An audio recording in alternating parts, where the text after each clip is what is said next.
There was once a boy named Ethan Miller who lived in a small town in Ohio. His family was poor.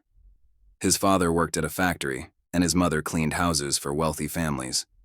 Ethan was just 16, but he already carried the weight of dreams far bigger than his shoulders could hold. Every morning before school, he would wake up at 5 a.m. to deliver newspapers.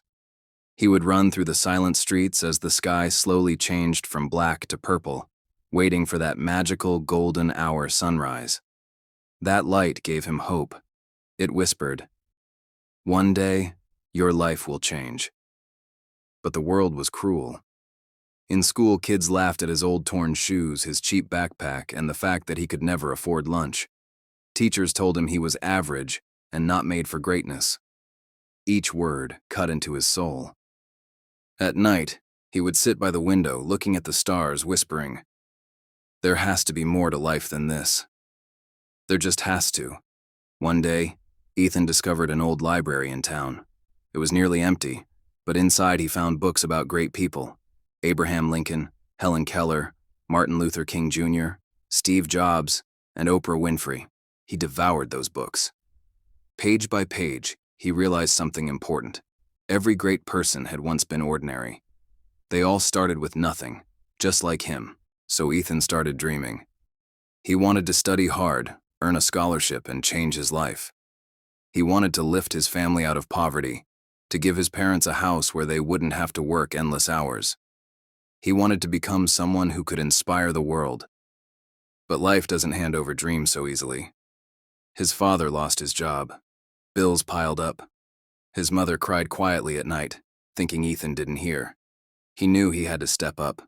So after school, Ethan worked at a diner washing dishes until midnight. His hands smelled of grease. His body was exhausted. But every night when he walked home under the golden streetlights, he whispered, "One day I will carry the sunlight for my family." By senior year, Ethan applied to colleges. He dreamed of Harvard, Yale, Stanford. But rejection letters filled his mailbox. Finally, a small local college accepted him. But tuition was still too high. Ethan felt like life was mocking him. One night, after a long shift at the diner, he collapsed in the alley behind the restaurant. His manager found him and said, "Kid, maybe this life is just too hard for you. Not everyone is meant to shine." Those words broke him. Ethan went home, locked his room, and cried harder than he ever had. For the first time, he thought of giving up. Maybe he wasn't meant to be great. Maybe he was just another poor boy destined to disappear into the shadows of life. Days passed. He stopped going to the library. He stopped dreaming. The golden hour light no longer inspired him. It only hurt. Then something happened. One morning, while delivering newspapers, Ethan saw a homeless man sitting on the steps of a church. The man looked weak, cold, and broken. Ethan gave him his own breakfast sandwich, the only food he had.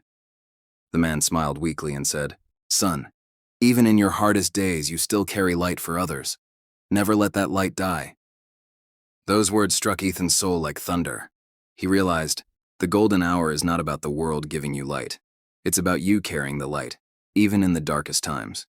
With new fire in his heart, Ethan worked harder. He applied for every scholarship, every grant.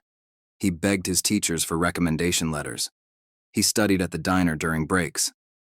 Months later, a letter arrived. He opened it with trembling hands. It was from Ohio State University. He had won a full scholarship. That night, for the first time, his parents cried tears of joy. Years passed.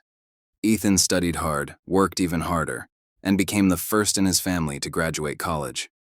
He later built his own business that helped underprivileged kids get education. Whenever people asked him what inspired him, he always said, "The golden hour."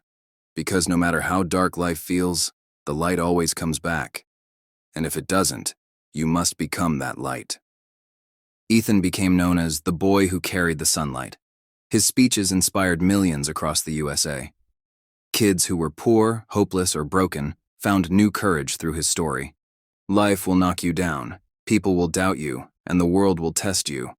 But even in darkness, if you carry your own light, your dreams, your kindness, your hope, you will rise.